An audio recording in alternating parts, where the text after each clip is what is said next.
I'm Christian Abbott. I'm Nathan Lavender. I'm Sean Abbott. And this is the Red Mist Podcast.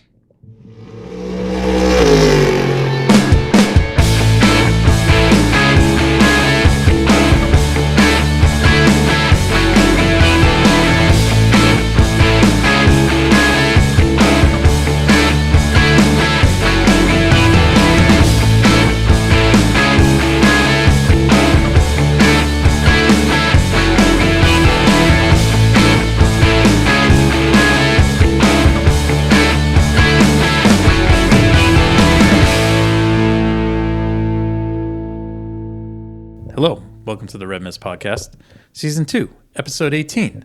The JLP Racing, Porsche 934 GLP3, and Lola T600 IMSA GTX cars from the 1980s. Sponsored by Miller Beer, T-Bird Swap Shop, Nice. and Weed. Oh my goodness. So look that one up, people. Anyways, one of my favorite and IMSA teams, dominating teams, with a kind of notorious yet nostalgic background into the days of IMSA racing when it was known as the International Marijuana Smuggling Association. Anyways, moving on. On tonight's episode, we'll talk about NASCAR at the Monster Mile, IndyCar at Birmingham, F1 on the streets of Baku, or as they like to say on Sky Sports, the Land of Fire. I don't get that reference. And finally, WEC at Spa in a classic 6-hour race. Nate, on to the Monster Mile. As we discussed in the pre-show, 3 words, Truex and Truex. Yes. And I'll tell you what, big congratulations to Ryan Truex for getting his first Xfinity win. Yes. It's been a long time coming, and he's come in second place more often than not. Then to have his big brother follow it up on Sunday. Yeah, and that was really cool to see. First thing, it's his home track, and then secondly, both of their home tracks. Well, it is both their home track, and this is also the site where Martin Truex got his first win in 2008 in the Cup Series. Excellent, because they're all from when it was with DEI, right? And because the family's from southern New Jersey, where they're they have a commercial fishing business. So, fantastic. I don't think Martin drove. They didn't drive. They don't drive modifieds there, but in his modified days. But anyways, that was great. I really enjoyed that. I think well deserved to Ryan, but it was definitely coming for Martin. I was really happy that he got the win. So he qualifies for the chase. So I'm very excited about that. Before we go there, I just want to say that's not the biggest story that we got going on. We got Ross Chastain. Yeah, and I'll tell you what, I think didn't he take out the fastest car on the track or something? He took out Brennan Poole, who then took out the fastest car on the track, and it wasn't Poole, and it was not Brennan's problem. No, Ross baby dropped the hammer on him. Yeah, but Poole was going too slow, so had to get moved. You're gonna put the too slow. So listen to this guy. So it's okay that Chastain Austin Dilloned him into the first corner. So yeah, right. I just the question. It's only the first stage. The question I have is, has anyone gotten him back? Like really gotten him back? Who? Any of them? Denny Hamlin. Denny Hamlin. That's it. Denny's like only the only Denny one. Hamlin. Denny's the only one. Okay, but like you got. I mean, again, I know. If everyone's talking enough crap like about it, like Larson really can't do anything because he's kind of on the hook for the whole thing a couple of years ago. I know, so. but there's. Larson doesn't want to screw that up, and he doesn't want to screw up anything because it goes with the Tuesday night, the high limit sprint car thing with Brad Sweet that he's doing. So right, but I mean, like, there's enough other guys in the paddock. Like, or on the grid, whatever. Yeah. There's enough guys there that can put their foot down. I mean, like they talk about raising a driving standard or raising the driving standard to have something somewhat respectable. Somebody up in NASCAR race control could do the same thing. No, I agree. So, but they choose not to. So, anyways, why ruin the show? Why ruin the show? That's right. Anyways, that's kind of all I got with the NASCAR thing. I mean, they got rained out on Sunday and moved it to Monday. So. Yep, and I'll tell you what, Sean. Are we Do you think this chase is going to be just 16 drivers? I'll tell you what, it's starting to shape up that way because the only ones in the top 10 right now without a win are the aforementioned Ross Chastain, Harvick, who's sitting in third. Chastain's leading. Ryan Blaney, who's the perennial runner-up in these races. Denny, which I'm surprised. That's I still can't believe he hasn't got a win yet. And Bad Brad. Sitting at He's ninth. not 16th, is he? No, he's sitting at ninth. Yeah. Ninth. So I'll tell you. And he's, let's see, he's the 5th car in based on points. Yes. So, and Chris Buescher isn't too far behind either. Buescher is in 12th.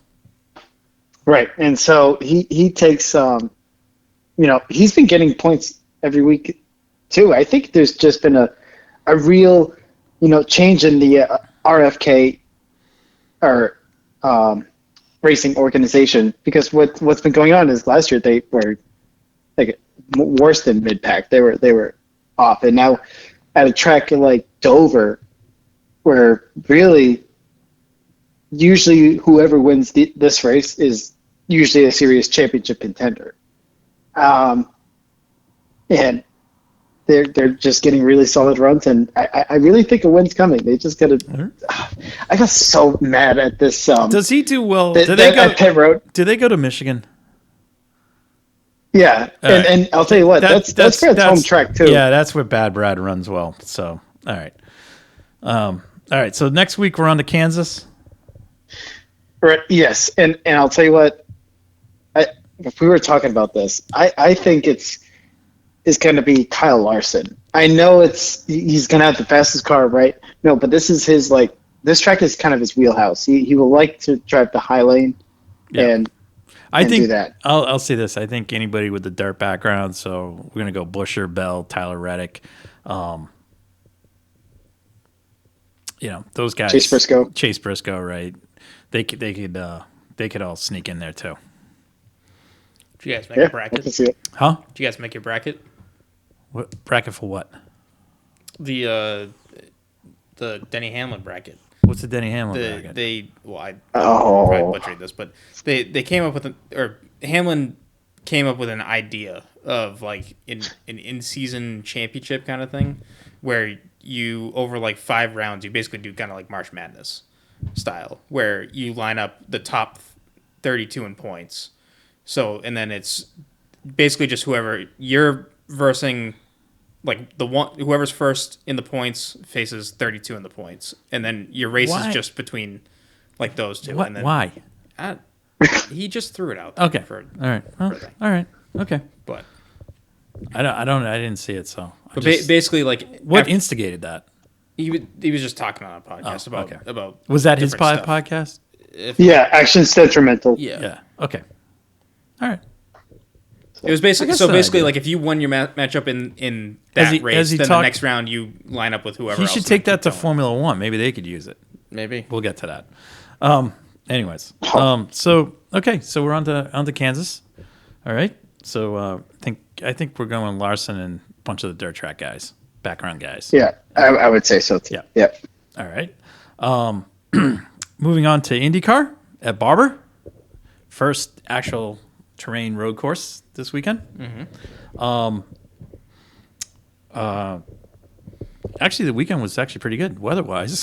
It was shocking. It was crazy. It was nice. Grosjean definitely. Grosjean's Grosjean really kind of. McLaughlin and Grosjean were kind of the story all weekend. Mm-hmm. McLaughlin led P1. Grosjean was up there, and then qualifying, Grosjean took pole.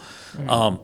I was surprised because Nate. I think we may have given the kiss of death to Joseph Newgarden. Sure did. As we picked he was the last. You guys. He was the last of the Penske drivers. As we did. Who did you pick? Will Power. Well, I was close.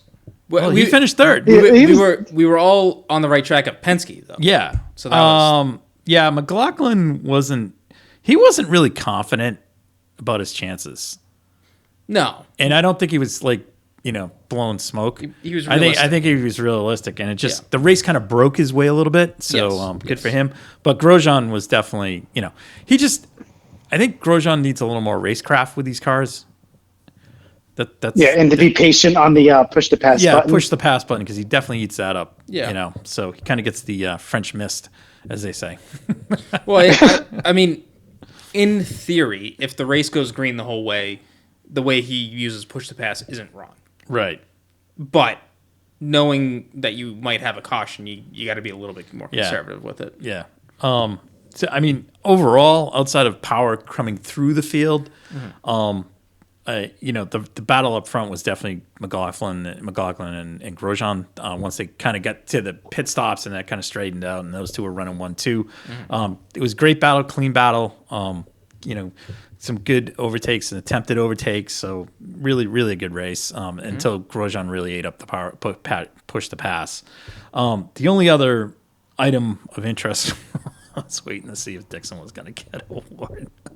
Well, so at the start they were right next to each other, and then but I think the yellow kind of broke it up. But it definitely was in his head because they had a radio thing where awards crew chief was like, "I got your back for Dixon," So I don't think Dixon was going to do anything, but anyways, it's in his head. So, but anyways, so I mean, Christian Lundgaard, good race, finishing 6th. Alex Palou, again, steady top 5 finish. Then we have Dixon, Rossi, Rosenqvist. So Arrow McLaren, good weekend. Yep. Especially after Rosenqvist's spin on lap 1. And then Ganassi with their 3 cars were 7th, 10th, and 11th, with Ericsson 10th and Marcus Armstrong 11th. He's starting to kind of creep in. He's starting to creep into the Rookie of the Year thing. Who? Marcus Armstrong. Sorry. Armstrong. Yeah. He finished ahead of Kyle Kirkwood. And then Callum, I thought, was 13th. Herder, I have no idea what happened. Like, couldn't tell you. And Newgarden, the car was. He was just nowhere. Yeah, the car was crap. Yeah. I hate to say it. So, overall, good race. I think the battle at the front was definitely the highlight of the weekend. So, good stuff there. Now we move on. We're into the month of May, and we move on to Indianapolis. Yes. Not the 500 first. We have the Indy GP. In 2 weeks? 3 weeks? 2. 2. Yeah, 2 weeks. Yeah. 2 weeks. Very exciting. Do you have another round of Indy practice or Indy 500 practice before that? No. After. That's what it is. The GP. They did release the schedule. So Carb Day is only from 11 to 1 on Friday. Yeah. That's it? Yeah. Oh, my gosh. Gives us plenty of time to get to the sprint cars. Yep. Oh, yeah. Saturday, no racing. I'm not going to parade. No. We'll see. Wave to the drivers, Sean. Who's the one driver you'd want to wave at? I'd give Will Power the willpower. Like, have a fathead of willpower over me and then do the double barrel. Don't you think Is that'd be awesome? with you? Remember me from New Hampshire? Yeah, right. You should have. That would be funny. You should have the foam fingers. The foam fingers. Yeah, just the giant foam fingers to go with it. Yeah. I don't know. I just don't really think I need Oh, to be you reminded me of something. Don't really need to be sitting at that. So, in the points, excuse me, tightening up, not just between first and second, but now it's tightening up between, I would say, first to fifth. Yeah. The top 5 is Top 5. We got Roman is fifth with 115. Ericsson's first with 130, so there's a 15-point differential. We got Ward 3 points back at 127, followed by Palou at 121, McLaughlin at 119, and 119. So things tightening up. Yeah, And the good thing is no double points at Indy. Yeah, So it's which I agree with. I and agree like with that. too. Yep. Yeah. It would be funny though if somebody in the back of the field that's not a full-time runner did win. That would change the whole complexion. So, anyways, that's that. Now we're on to Baku, and Which I gotta say this, I hated the sprint idea. it was So stupid. Oh, you hated it. Oh, shocker. Well, No, I'm just giving it a chance. I'm like trying to like be like. I'm trying to be like, you know what? Let's see what happens. This is exactly it's just crap. It's exactly why Christian. I think it is crap. Smells like guess what you got? You got the preview for the first 50 laps. Right. First 10 laps. Whatever Same it was. teams. Yeah. You know, and did it really make the weekend more exciting? No, it didn't. No, No. It prolonged it. If anything, No. Like, You know what it did? It caused more crash damage. Right. Because everyone was rushing in FP1 to try and figure everything out. Because that's the only session that they had. Because after that, your car setup was locked down. So I hope the Drive Survive crowd had their fill with the sprint race because honestly, it serves no purpose. No. All right. So let's just it's get so it. useless. And again, it's, these teams need time on the track. AlphaTauri does not need crash damage. No. That's not a bill they need. They need time and they're already to struggling. They need race mileage on the track and driver mileage. Yes, because DeFries needs the mileage. Exactly. And same thing with Williams and Logan. And all the rookies. Look, here's the thing: if you're gonna have the sprint races, then bring back in-season testing. Okay? Yeah. Because these teams, I don't care. I mean, no one's getting anything. Okay. I mean, it's like outside of the top teams, but you're already benefiting and it's them like it's like, oh well, they can get it sitting on the sim. Sitting on the sim is great for just muscle memory and stuff. It's not actually getting on the track, using the car and stuff. So I mean, this weekend highlighted how bad that is. Yeah. So I guess we're all in agreement there. Yeah. All right. And there's more. I can't. We probably need someone else who is on the other side of this argument to give a reason. I'd like to know. I can't find a reason for it. Well, who enjoys this? No. We're gonna have to find someone really screwed up. Well, we saw someone shortly after the sprint race, who we went to see perform this weekend. Oh yeah. And that said person, a guest on the podcast, Alex Gomes, did not like the sprint race format.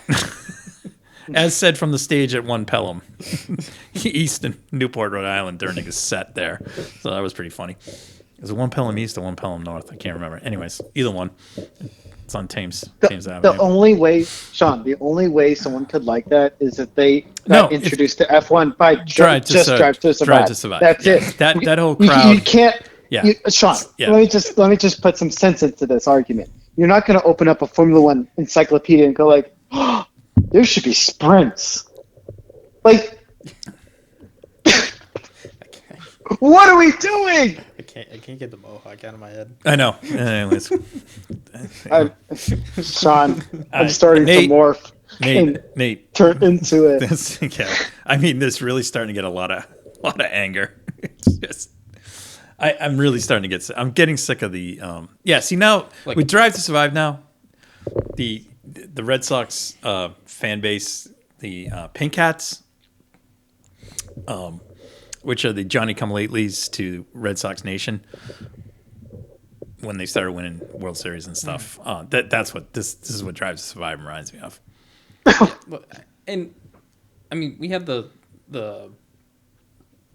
early races on from the 2000s. Yeah. So, while we just recorded here, just in the background. But like, again, you want to talk about a boring race? Like, honestly, in comparison, this Baku race to some of the older races, this was exciting because the race finish was that close. Yeah. You know, like you had two cars on par. Yeah, but and honestly, it's like even Leclerc being that far off from the Red Bulls that he was, still closer than what it was for the rest of the team or the rest of the teams compared to Ferrari. Yeah, in that era of the Ferrari dominance. Yeah. And the Mercedes dominance in 2014 and 2015, where they opened up a gap that was twice as long. which That never happened. apparently you can race history. According to Toto. Sorry. But Someone. anyways. I just have less. Yeah. I can't remember anything. No, past 5 years, this weekend seriously proved that these teams need track time.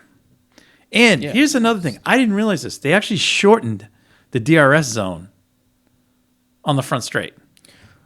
Okay, I don't mind that because this.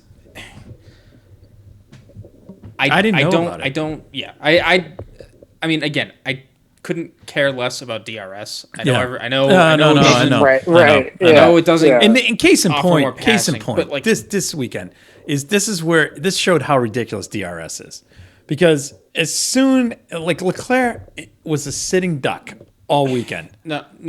You can't compare any car getting overtaken by the Red Bull because they just have a straight line advantage. It doesn't matter. It just when that opens up, if they didn't have it, Max or Sergio actually have to draft up on them, and then they got to use their driver talent. Okay, right. When that DRS wing opens, it's a driver aid.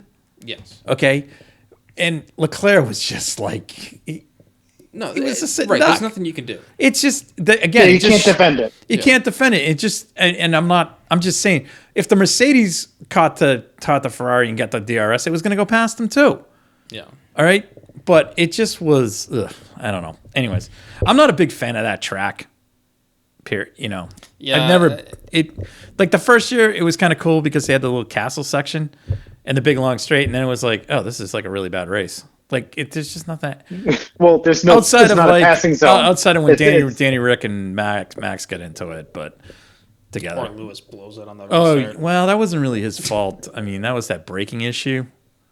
Yeah, but it was his fault. He's the driver. And then 2 years ago, Max had a flat tire. So the track itself doesn't really do anything for me. It's just it's kind of a snooze fest. But I'll be honest with you, I don't like it purely. Not that I hate street circuits, but I don't like the fact that it was brought in this in this. And then I made the mistake bringing new tracks onto the calendar, and you can just pop up. And then I made the mistake of watching the Sky Sports post race show because I was bored last night. You couldn't have any. You couldn't watch like NASCAR race. No, I know. I should have done something. Jesus, like they open up with, what did we all think of the sprint race? Like this is like, what a weekend, and they were all like, oh, rah rah rah, and I'm like going, it was horrendous. Like this is terrible. They talked about it for more than 5 minutes. And then on Saturday post sprint, they were all like, it was like. Wave the Union Jack and rally behind Latte Boy. Let's not forget that George. in this one practice session only, red flags. In the qualifying session following that, red flags. It's just ridiculous. Yeah. Anyways, I don't. Go ahead, Nate. Sorry. No, it's all good. I had something for that. I mean, Sean, correct me if I'm wrong. Did George Russell change his first name to Richard?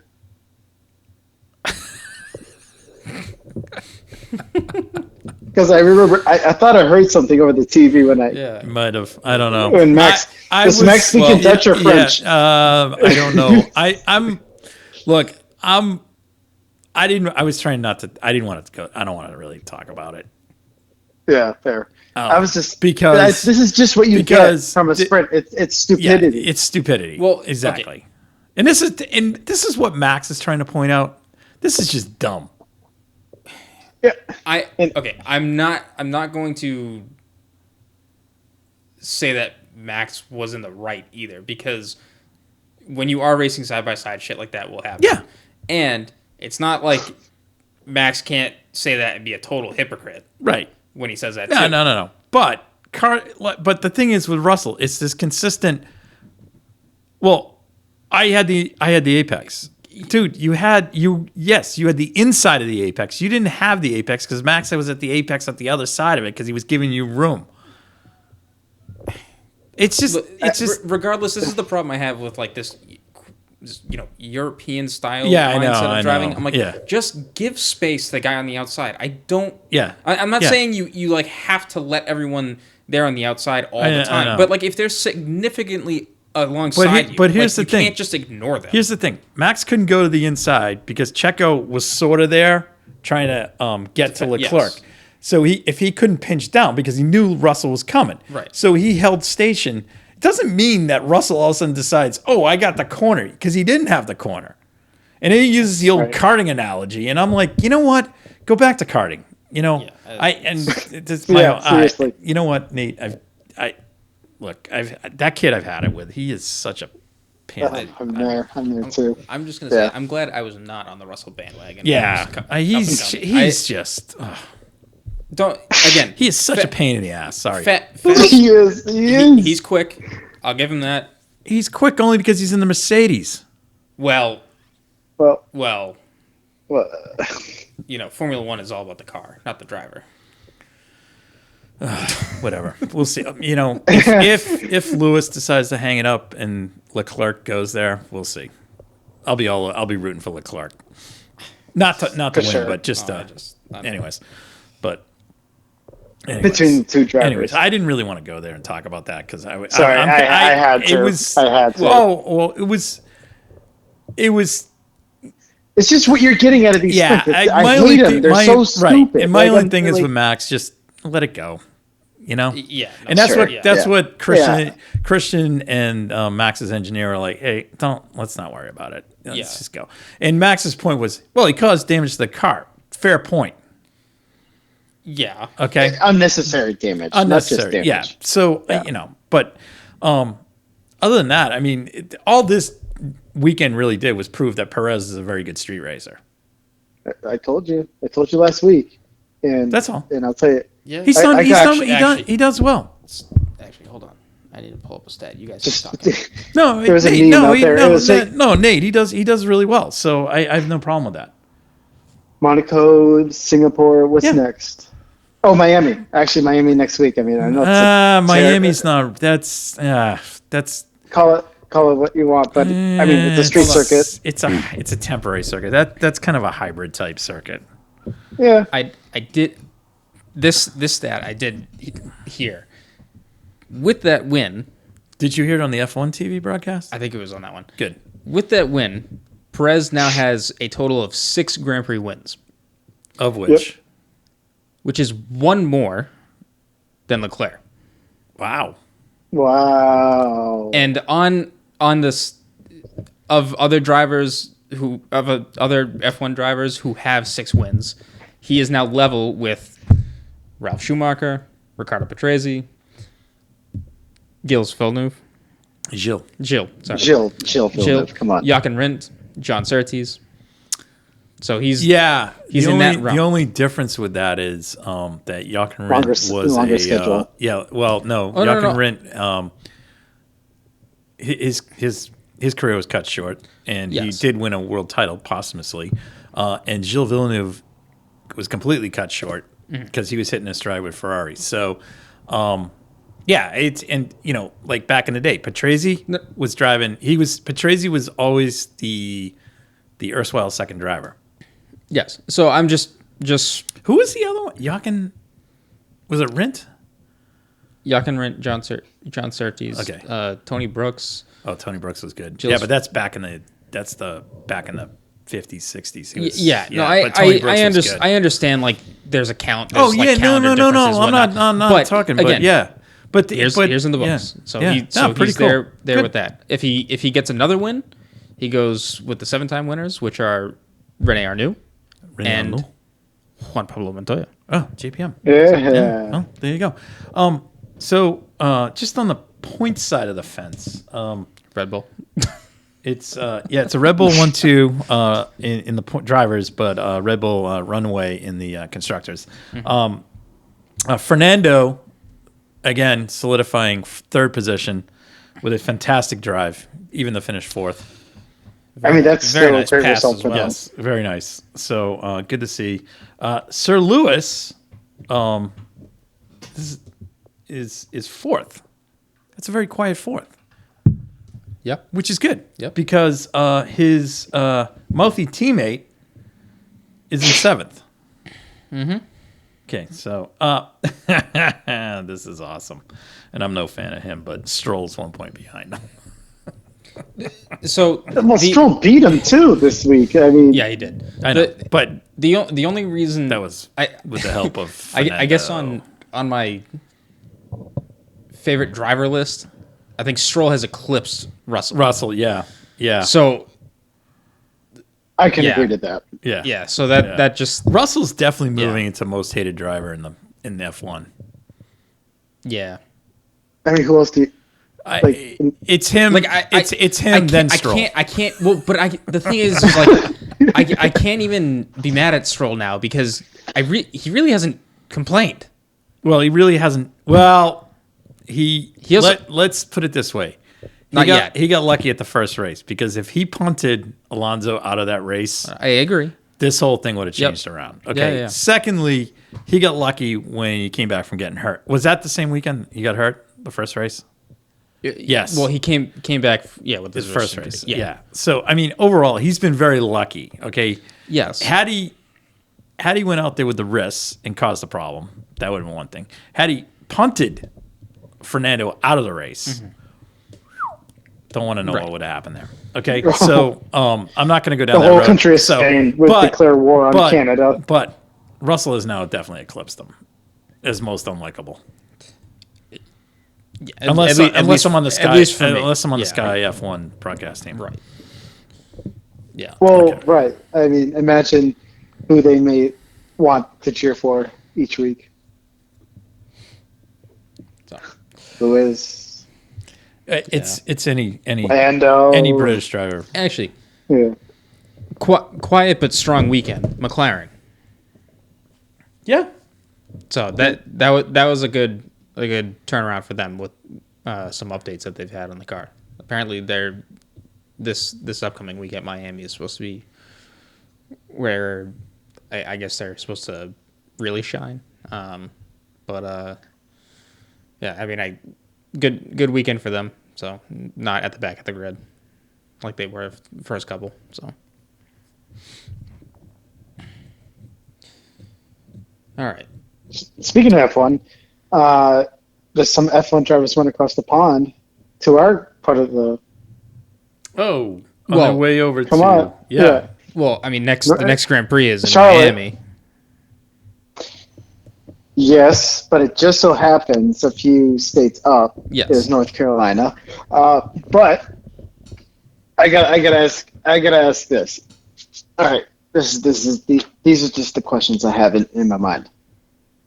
Between the two, I have two questions, and so whenever in some crazy universe, Chris Buescher and Brad Keselowski are in F1, who's the better driver? Chris Buescher. Wow, that was up pretty fast. And between the two Alpine drivers, Esteban Ocon or Pierre Gasly, who do you think has a better chance of Of what? winning a Daytona 500 or a championship?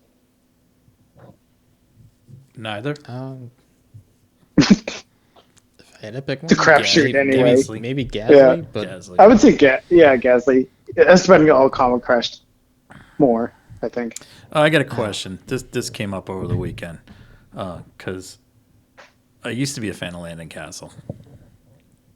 Until what? What happened? He decided to think about posting a statement saying that NASCAR drivers are the most versatile drivers. I did see this. Oh, I did not. And then somebody decided to do this was Oh, awesome. Someone no. did a poll, and it was most versatile drivers: Landon Castle, Scott McLaughlin. Want to know who won in the landslide? Oh, Talking. wow. Oh my God! Some of the stuff that was on Twitter that he was putting out, I'm like, dude, nice kid. He's funny, but good Lord, man. I think Mario needs to go sit down and talk to him Because because I still think at 83 years old, Mario Yeah, still can kick I his know. ass.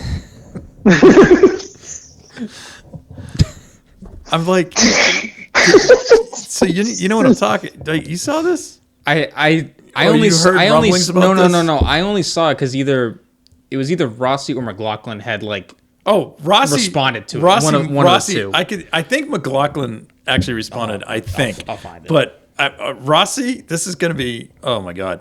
Like this is just like. Yeah, because I was just like, the IndyCar calendar. Don't I can okay. He I was get just it. talking. He was talking. NASCAR was much more versatile. They were the most versatile drivers in the world. Just because they do a round on dirt. This is Oh my God. You know, I almost want to tell him, dude, sprint car drivers are more versatile than the NASCAR drivers. Yeah. Yeah. Because those Tony guys do. Stewart Some of those I guys. can't believe Tony Stewart didn't say anything. I don't. Yeah. Well. Speaking of Mr. Versatility, driven Indy cars, driven sports cars, driven NASCAR cars, driven won championships and everything. and now he's running a top alcohol dragster, and he finished second this weekend. What a great retirement! Like What? Who was it? I'm reading Rossi's. Oh, it tweets was right Rossi. now. Okay. Yeah. This has to be- Okay. So this is Alexander Rossi. Hold on, this is Landon Castle's tweet. NASCAR drivers are the most versatile professional racing drivers in the world. More surfaces, racing styles, track types than any series. F1 driver is a true specialist focused on a single style of racing, while a modern cup driver must be a jack of all trades. Discuss. Fair. So at the end he's Starts like, off good. okay, so all right, and then. Sorry, I'm just reading some of the sub tweets on this one, but somebody then responded to IndyCar by far. All right, which then he promptly responded, I would say IndyCar drivers are more versatile than F1 drivers, V8 supercars, rally, and probably most other forms of motorsports, but not the Cup Series. He's not debating who is better or more talented or outstanding, just focusing on versatility. Which I mean, I get, but then but then you're leaving out IndyCar, which I think, if you're asking me, that's the most dangerous car on all sorts of different tracks. Right, and the only thing that IndyCar doesn't do that NASCAR does is a race on dirt, right? An oval. IndyCar? Well, no, not even. They don't even race on ovals. You can't even. What are we talking about? Who? Like there's. Who? It's IndyCar? Pure road course racing. IndyCar? No. F1. No. I'm not saying F1. F1. I'm not. So if you were to say what series has the most versatile right now, drivers, that the only one that is all over the place is NASCAR, just because they choose to do that. yeah, but that's because they're trying. So the only other series that could, in theory, top what NASCAR has is if you do a dirt road race. So what did Rossi say? Sorry. Right. Yeah, I'll get it. So he said his first response was, "LOL, my guy. I know you're not that one-sided." And then this is even better. This is even better. I love Rossi. He's the best. This is some of the subtweets on Rossi's response. He was like, some guy's like, NASCAR doesn't need push to pass. Let's not lie here. And then Rossi's like, you're right. Just fake restarts. So, look at the restarts at Coda, right? And then, I mean, and then there's another someone else who replied to Rossi was, "You've done both F1 and Indy, Alex. Is there much difference apart from the speed and handling of the cars?" And then Rossi goes, "And V8s, IMSA, WC, Baja. These are all stuff that he's done. He's done Baja. Yeah. Probably one of the more qualified to talk to you about it. But you can hear, and then he says you can hear about that on his podcast, Ask Off Track. Yeah. So just look, Wow. to claim that a series is more versatile just because by the sheer calendar it does more different race styles of racing. That's just stating what a calendar does. Yeah. I don't think that makes. Because you got to think about the drivers too, like what their backgrounds are. Can I go? What they've done. Let's just. I don't want to sound like an old bastard, but I'm an old bastard. But when you go back to IndyCar back in 1970. Okay, Yes, to what it was. Yeah, 1970. Okay, because that's like I don't remember it. Whatever. Anyways, racing when I grew up, you would go if you went to a Trans Am race. Okay, there was Mark Donohue, Parnelli Jones, George Fulmer, Peter Revson, Dan Gurney, Swede Savage, Sam Posey, a host of other guys. Okay, all of those guys had a background outside of George Fulmer. Did not run at Indy 500, but George Fulmer did run Formula One races. Okay, he ran Can-Am races. They ran all over the place. Parnelli Jones, he ran Baja, he ran Indy, he ran sprint cars, everything. He was Parnelli Jones was a very diverse driver in the sense of that. Dan Gurney ran everything. Okay, also engineered his own car, won in his own car.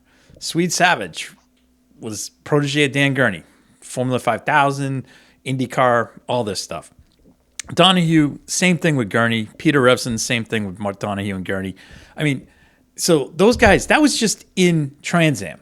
And you move over to IndyCar, you had Bobby Unser and Al Unser, all came up through sprint cars. Mario Andretti came up through sprint cars, Formula One, sports cars. I mean, everything. AJ was sprint cars. You know, I mean, AJ went from sprint cars to Indy cars to sports cars to stock cars. And Mario and AJ both won Daytona 500. Okay?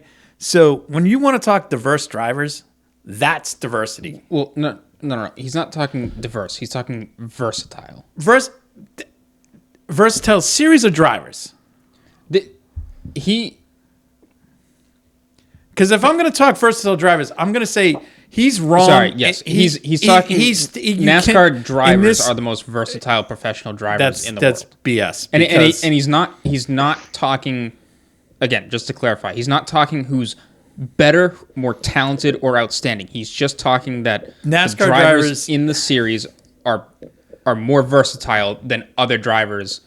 I'm going to give other series. So I'm going to give you a list of drivers that I think are versatile in that series, and it's the same guys we talked about earlier tonight: Larson, Buescher, Bell, Reddick. Who else did I miss? AJ Allmendinger, I'd add. No. I mean, really? No. Sports cars. Well, sports cars. Yeah, sports cars and IndyCar. All right. Yeah, AJ you could throw in there, but he hasn't. You know what? He has. If you put him in a Hendrick car, I would say yeah. He just hasn't had the level of success in the Cup series. He's had it in the Xfinity series. All right.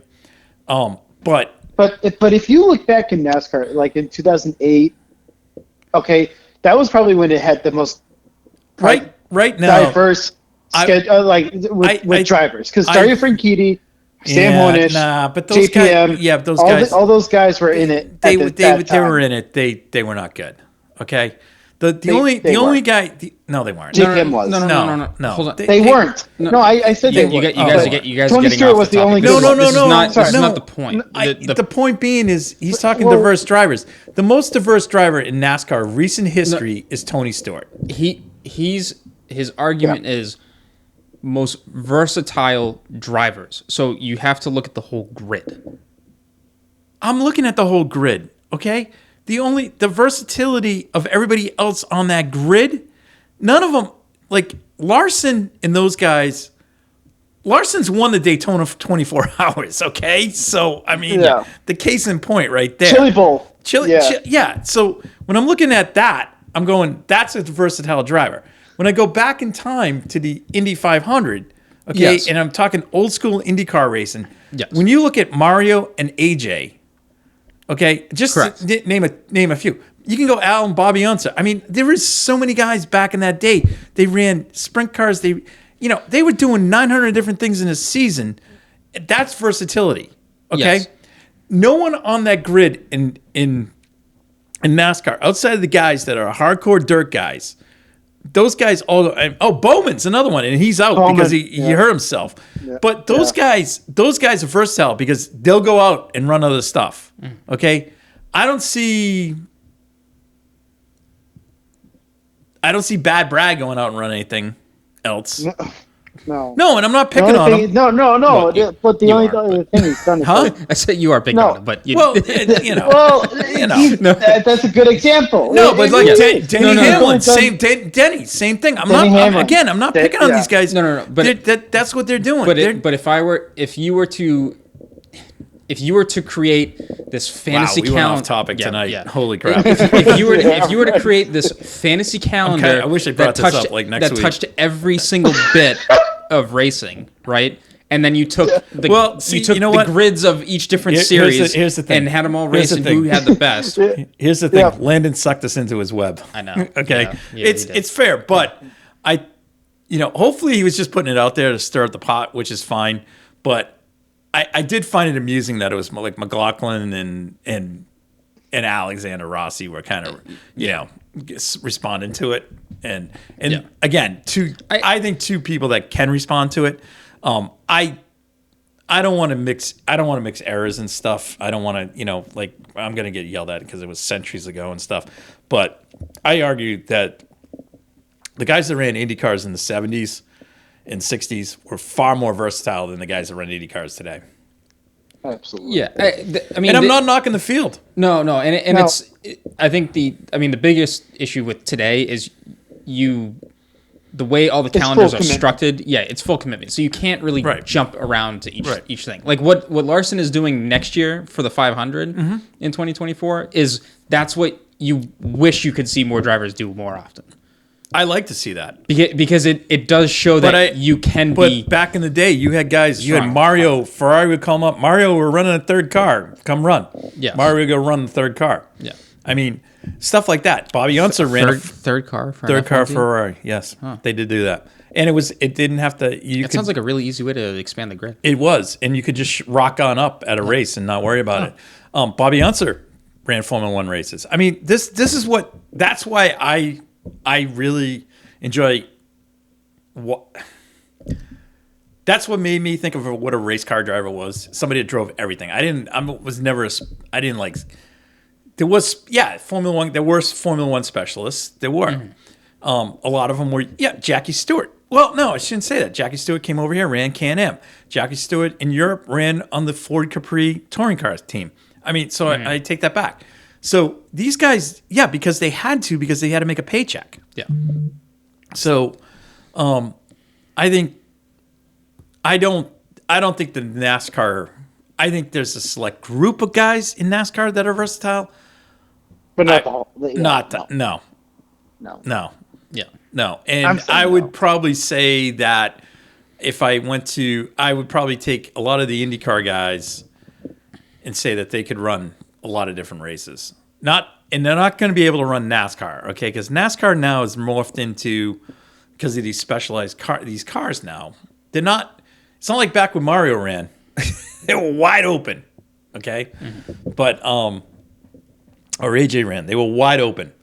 Now it's like you're in a box. You got to really know how to drive them. You got to go test with them. You got to do all this stuff.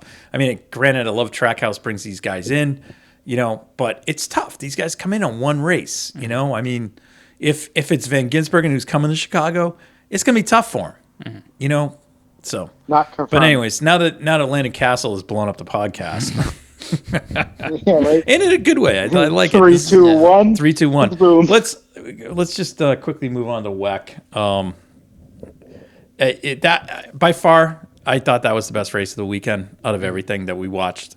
We obviously didn't get to see the Supercar series this weekend. Maybe Derek did. With some space in this weekend, so we might have some time to watch it. I don't know. We'll see. The Red Mess karting team has got to get stuff going. So the WEC race I thought was fantastic. I will say this: I really think that the FIA and the team and the GTP, the hypercar teams need to get together and talk about this tire warmer issue. Yeah, because somebody is going to get hurt. On the Sports Car for Life Discord, JT made a good point, which was he's all for having no tire blankets because I mean look at IMSA. Not really an issue, right? Right. However, he did point out The cars are different. The hypercars are different. Electronically, Yeah. between the Porsche, for the Porsche and Cadillac to run in hypercar in hypercar in WC versus GTP in IMSA, the only real difference is the tire. It's the tires, and there's more electronics that need to get fitted to the car for But everything. the Cadillac and the Porsche team have experience running without the tire warmers. Yes, because that's what IMSA because is. of IMSA. Yeah. Okay, so But- that there is data that can transfer over. So, no, my point, what I'm getting at, what he said was he's okay with no tire blankets because there's plenty of other series that do don't this, yeah, right? Yeah, and back in the day, they never ran tire the- blankets. Trust me. The issue right now is that drivers, or what he brought up is, there's drivers that are losing control in a straight line. Right. That's not the acceptable. concern. Yeah, And and that I- happened on that I- warm up lap. I agree with that. Yeah. And that's because you shouldn't just Right. be driving fine, straight, no problem, and then just out of nowhere the car twitches loses it. and even with the slightest Right. uptick in RPM. Right. I'm not talking like you go from like 50 to 100% throttle. Like no. You're just like gradually getting on the throttle. Like you shouldn't just have touch that. it. Yeah, that if big you of just a- breathe an on issue. it, like Yeah. if your toe just touches it. So, I mean, because the Ferrari had an issue towards the end of the race, and the Toyota had an issue in qualifying. So, I will. And there were issues on the opening lap, on the out lap. There were cars all over the place. Yeah.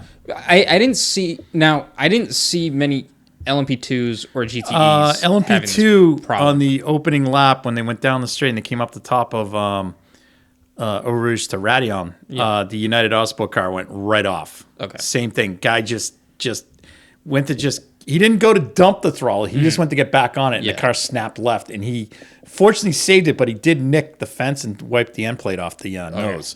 So there were plenty of issues. The Proton guys, Christian Reed, who's a very good gentleman driver, that's Porsche right. guy, Yeah, who's I running forgot about tons that. of races, 3 times Yeah. spun. And there was a funny thing. It wasn't fun. I shouldn't say funny, but there was Ben Keating, as they pulled away from the grid, goes, guys, it's not the best. This isn't the most competitive setup, but it's the safest. And you know what? They were playing in the long run. Mm-hmm. It worked out. Yeah. Gutsy to go on slicks.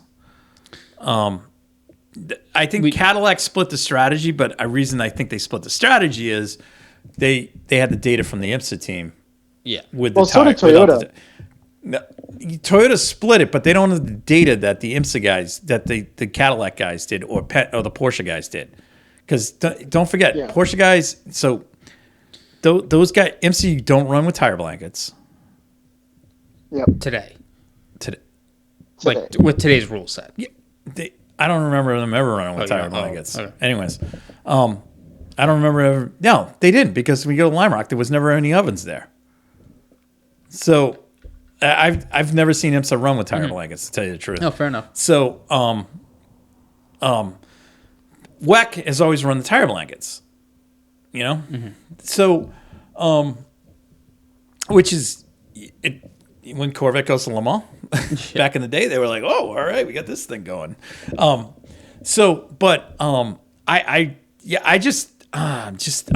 really afraid somebody's going to get hurt. That's my fear.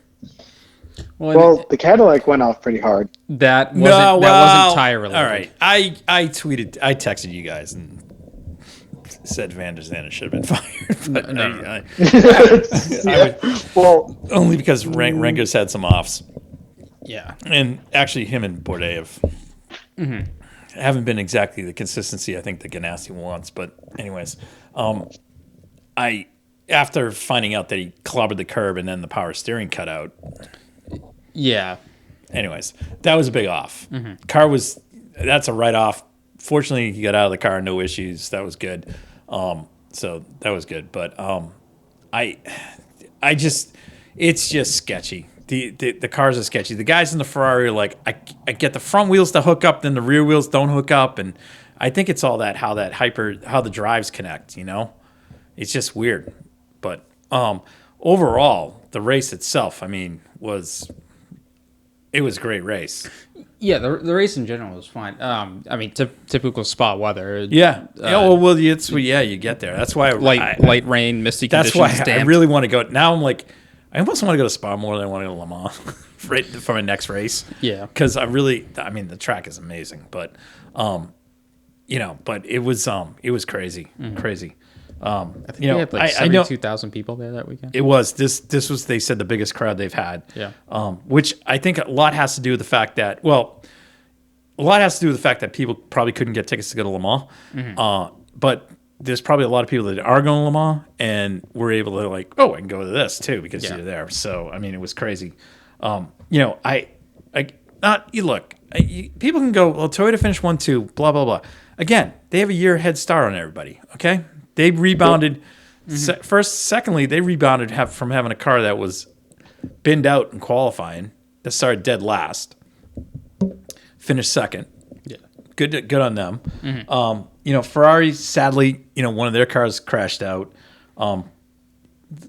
Same with Porsche, Cadillac. Oh, same with Fanwall. They got hosed. Yeah, they had a good run going. Look at the Jota guys. Yeah, first race for them.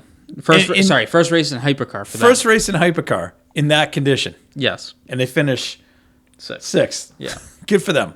And they were on one lap down. Yeah, you know what? Well, because I think a lot of people got caught. They got caught on a yellow flag. Yeah, there was a yellow flag. Yeah. I mean, don't get me wrong. Toyota was very fast for them to be. The Glickenhaus was up in there.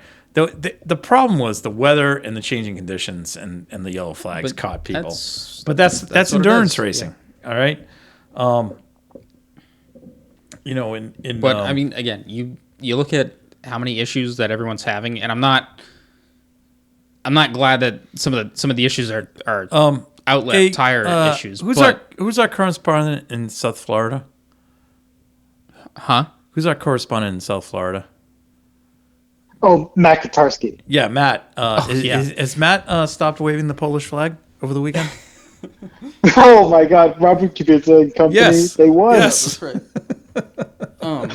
But and here's the kicker. Third place was the Interpol. Yeah, the third place guys. Sorry, but just getting back to this, I will say, with how Spa has turned out and how the previous two races at Portimao and Sebring have turned out, reliability isn't 100% for any of these guys. No. And if they're all, and not that I want to see anyone hurt, but if everyone is still having issues with the tires, this doesn't mean that anyone is 100% given a problem-free race. So Le Mans really could be a toss-up. Yeah. So yeah, it really could be. I think it potentially could be one of the better Le Mans. Yeah, and not in the fact that it's going to be close racing on track, but it's the fact that anyone could go down at any time. Right. So. I mean, look, Toyota's. We're going to be 3 races into Ferrari. We're going to be 3 races into basically Ferrari. Porsche has the advantage of learning. Porsche and Cadillac are learning on both sides. Yes. And Cadillac is at Portimao this weekend for a huge test. I don't know if they're bringing. I assume there's a new chassis headed overseas. Well, there's going to be 2. Well, there's the Action Express car, but to replace the crash one, I'm wondering if there's going to be a new chassis here. Kept here, and the old chassis is now going over. Yeah, could be. Because I can't see them trying to send a new chassis over there. It would be easier to get a new chassis up and running here for a test day to go to Detroit before they go to over. So, anyways, neither here nor there. But yeah, I think this is shaping up. a year from now, this is going to be wild. Yeah. You know, and 2 years from now, if Lamborghini pans out. Lamborghini, BMW. Oh yeah, BMW. Yeah, Potentially. There's still more to come, actually, let me rephrase that. Next year, Lamborghinis, that's their first year next year. Okay, Yes. BMW, they could hit the ground running and be a surprise. Yes. The other, well, there's also going to be Isada Fashini that'll be there next year. Actually, potentially at the end of this year. Yeah, but they're boutique. Yeah. You know. And then the only toss up Well, we don't know if Acura is coming. is Acura. Acura, Honda. Because that's If they come, that's just if they come, yeah. They'll it's gonna be a fuck. yeah, they'll want to. yeah, It's gonna be a dogfight. it's gonna, yeah. I stopped myself That there. is, you're right, Christian. That's the wild card team, I think. You know, the question is, you know, I think that the WEC entry will be a Andretti Taylor car. That's just my opinion. good. Yeah. Yeah, that could very No, well, I mean, I could see that. yeah, I don't know in Europe. But There's not a lot of like. There's no. I don't know what prototype team over in Europe would. Yeah. Yeah, I mean, isn't Prema? Aren't they Lamborghini? No, who's Prema? Yeah, Prema. I think is Lamborghini. WRT is going to be BMW. Yes. And Iron Dames is No, Iron- but that's Iron all. Lynx is- Whatever they Iron are. Lynx. Iron Oh, Lynx I'm is going to be sorry. Lamborghini. Iron Yeah. Lynx. Yeah, But yeah, so- yeah. But Sorry. But The other one. Lamborghini is running in GTP. Well, here it is. They're not Okay, running in WEC. okay. So, who has a tie-up between in supercars that runs in IMSA and runs in WEC? Penske? No. United Autosports. Andretti. Oh. Yeah. So I would say, I guess, if I had my money on who's going to be in Europe with the Honda, it's going to be United Autosports Andretti. That's the name of the team. That's what it's going to be. Yeah. Unless Zach is going to run the McLaren thing. I don't see Zach running the McLaren thing through United because that's him and Richard Dean. Yeah. It'll be interesting to see how that GT3 stuff will play If the out. Honda is running, if Honda comes and they want a team in Europe, United Autosports would be. That's my guess. Yeah. Heard that here first. Red Mist Podcast. I don't think Sports Car for Life even had that. No. And they sort of close to Honda. Yeah, they got ties. Sort of. They got connections. They know people. Kinda. Because Iron Lynx, that's right. Iron Lynx is Lamborghini.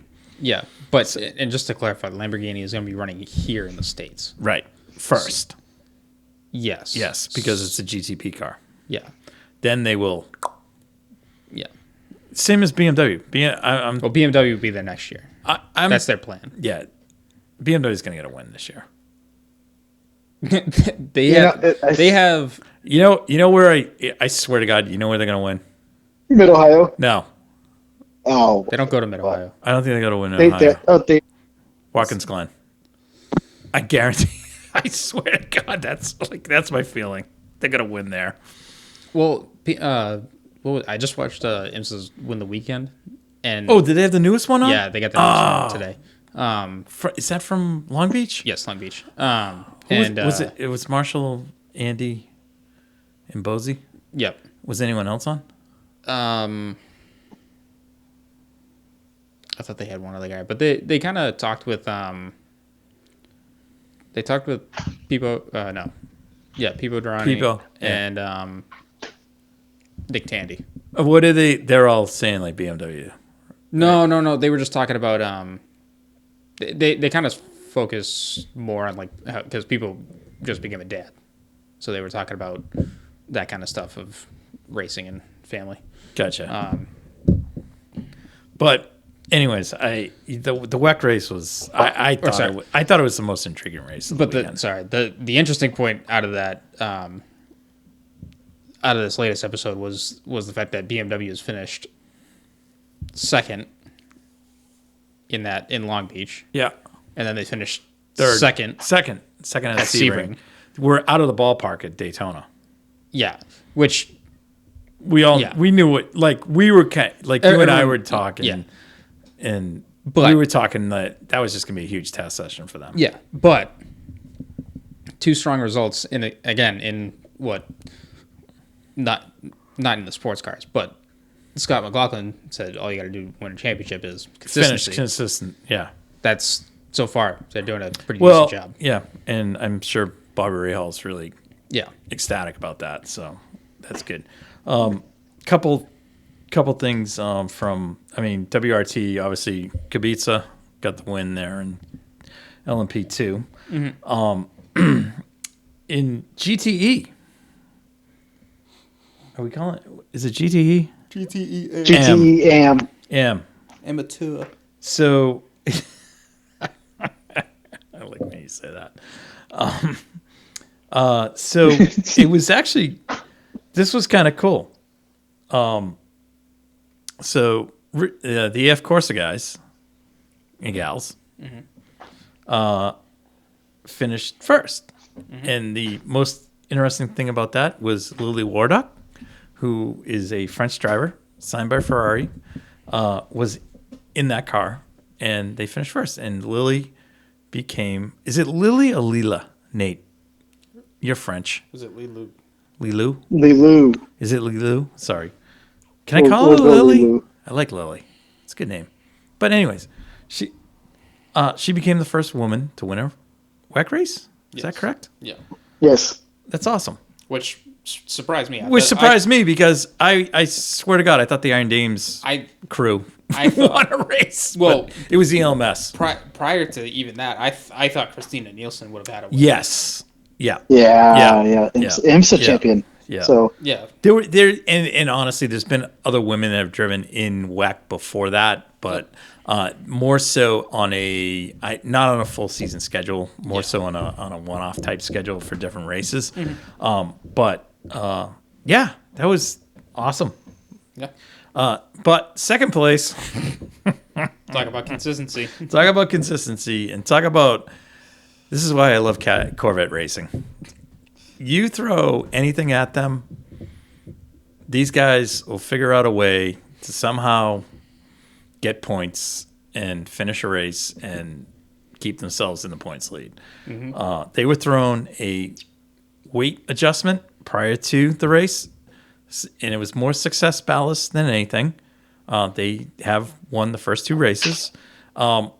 It's unfortunate because the Sebring race, I think, would have been a lot closer had the Iron Dames car not had the off that damaged the diffuser. Yeah.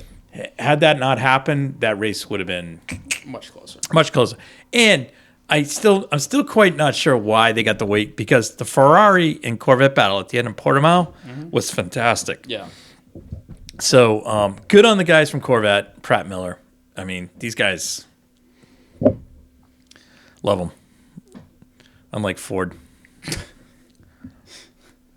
Right, Nate? First on race day. Failed on race day. Found on road dead. Saving the best for last, right, son? We're into this series long term. That we pull the plug on it. Yeah. Way to go, guys. Oh, God.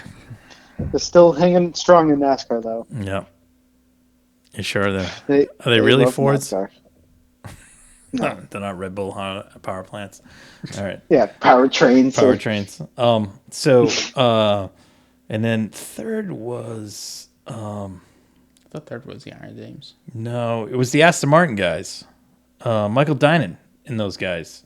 In the harder racing? No, the harder racing guys were the Northwest guys. Harder racing took over the Northwest cars because they were 98. They were not. No. Maybe did they run one car or two car? One car or two? One car, I think. And then Ryan Harwick and those guys finished fourth with Harry Ticknell and Zach Robershon. Oh, good for them. Yeah. Oh, the only other thing was the bummer was the guys what's Gunnar Jeanette and those guys got bounced out in qualif. The guy PJ put the car in the wall, and he had the off at Eau Rouge in a huge way. Oh, in the AO car, Woof. AO Racing. Yeah, that was tough. I think that was PJ's first run there. PJ, I forget what it was. Anyways, so anyways, we're up to Le Mans next. So, so this weekend we have Miami. Going to Miami. Just gonna. Is Pitbull and the Trackhouse guys going to be there? I don't know. Only Mr. Worldwide. Only thing I want to watch is Mr. 305 is F1 cars on track. Yeah, no. I want to see if Mr. Worldwide's there. I'd love it. I don't want to see. I like that. Any. Yeah, I don't want to see the. I don't want to see the crap performances that happened last year. That was what terrible. you mean the grid walk? Yeah, no, you mean beyond the grid. Not a podcast. No, but I gotta say they had terrible concerts. Oh, I didn't so when we go to Indy on Friday, it's Bryan Adams and Solosheim. Oh, you know who else is going to be there? I mean, Bryan Adams is like we're talking like when I was like summer '69. Yeah, graduated high school. College. Sorry, graduated college. Soul Asylum was good. They were kind of like punkish but good. But like now they're kind of like they're all has-beens. So it's like I'd like to stick around for that, but I'm gonna go watch sprint car race. It's like I'm not doing that. There's also NASCAR. What? Where? Just giving you options to watch. NASCAR where? Like Kansas. live? Yeah. No. At Indianapolis. No. We're talking Memorial Day weekend. Memorial my Day. gosh. Excuse me. We're already getting ready for that. Yeah, I'm not like. Come on. If RC Anderson qualifies, I'm going to be shocked. What were we talking about? Wait a minute. What are we talking about? What are we talking about? Who might get bumped? No. We were saying Christian brought this up. We were like, what's out of the drivers? Who would you want to see bumped? Yeah.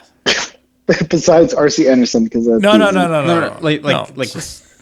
That's like Nate. That's like shooting fish in a barrel.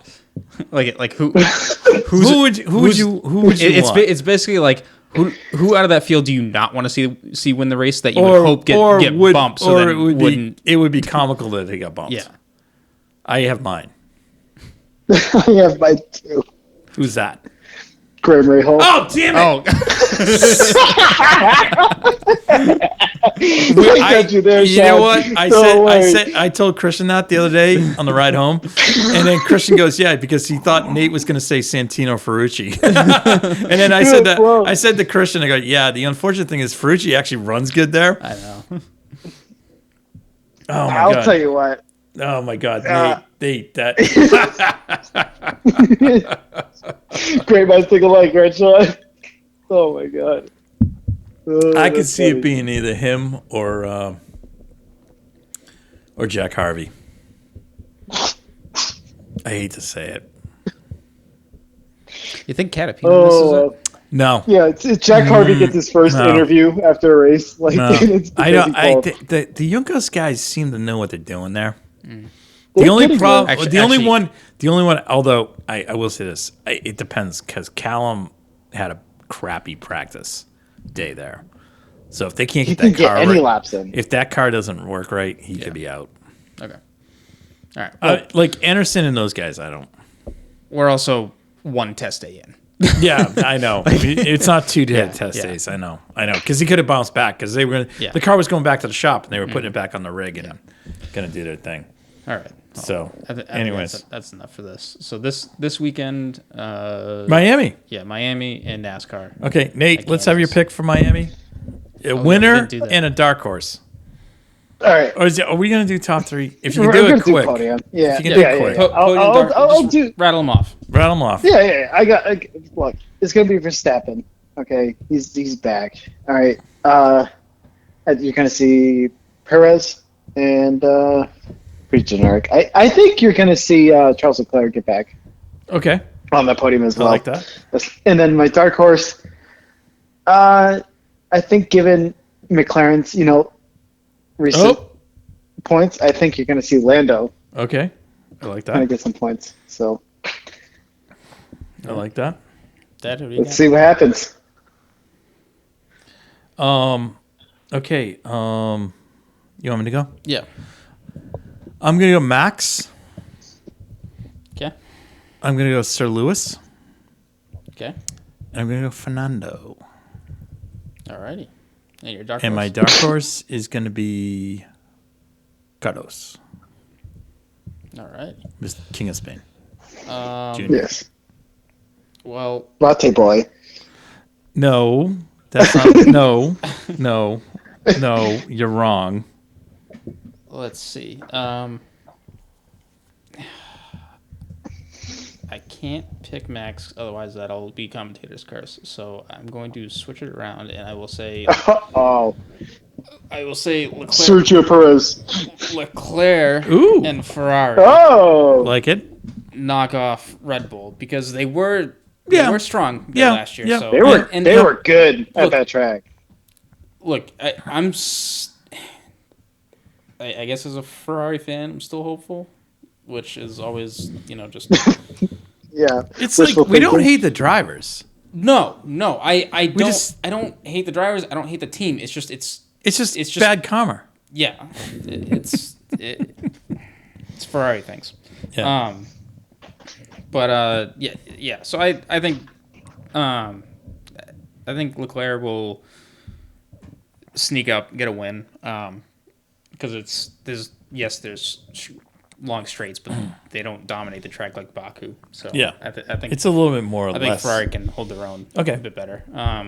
I'll say Leclerc wins, and then Red Bull second, third with Max, and then Checo. Dark horse, Stroll. Wow. Oh my I would god! have went Hulkenberg, but I can't pick Haas because that's they not a Haas. screw up. It's not a Haas track. Yeah. It's not a Haas no, track. no, Yeah, I don't Yeah. know. You're right, I don't you're know right. what track is a Haas track.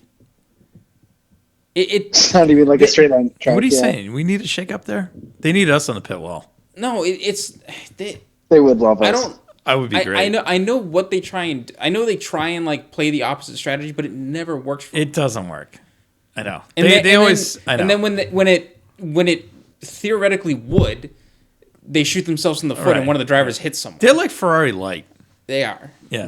Yeah. Yeah. Oh, here we go. Ooh. That was interesting. Yeah. Race going on in the background. All right. So I think we'll wrap it up. Anyways, at that point, so appreciate everyone tuning in, and we'll talk to you next week. Good night. Thank you guys for listening to the Red Mist Podcast, hosted by Christian Abbott, Sean Abbott, and Nathan Lavin. It's produced by Christian Abbott, and music is by Alex Wart and Harrison Tate.